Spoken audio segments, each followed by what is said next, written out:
Find the resonant frequency. ஓகேவா, ஒரு circuit கொடுத்துருக்காங்க. அதில் ரெசிஸ்டாருக்கு 10 ஓம், இண்டக்டாருக்கு வந்து 0.5 மில்லி ஹென்ரி அண்ட் இண்டக்டாருக்கு வந்து 10 micro farad and source voltage வந்து கொடுத்துருக்காங்க. இப்போ ஆர்எல் என்ன எல்என்ன சிஎன்னு சொல்லி எழுதியாச்சு.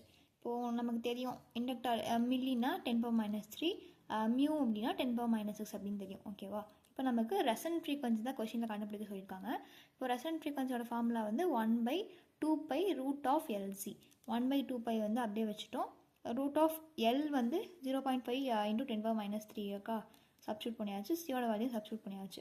இப்போது 1/2π இப்போது 10⁻³ × 10⁻6 வந்து 10⁻9 எழுதியிருக்கோம். ஓகேவா, 0.5 × 10 வந்து 5 அப்படியே இருக்குது. இப்போ நெக்ஸ்ட் ஸ்டெப்பில் வந்து 1/πக்கு வந்து வேல்யூ சப்ஸ்டியூட் பண்ணுறோம். 3.14 சப்ஸ்டியூட் பண்ணி சிம்பிளிஃபை பண்ணோம் அப்படின்னா 2.25 × 10⁻³ ஹெர்ட்ஸ் அப்படின்னு வருது. இப்போது நம்மளோட ரெசனன்ட் ஃப்ரீக்வன்சின்றது 2.25 kHz. 10⁻³ வந்து கிலோ அப்படின்னு எழுதியிருக்கோம். ஓகேவா, தேங்க்யூ.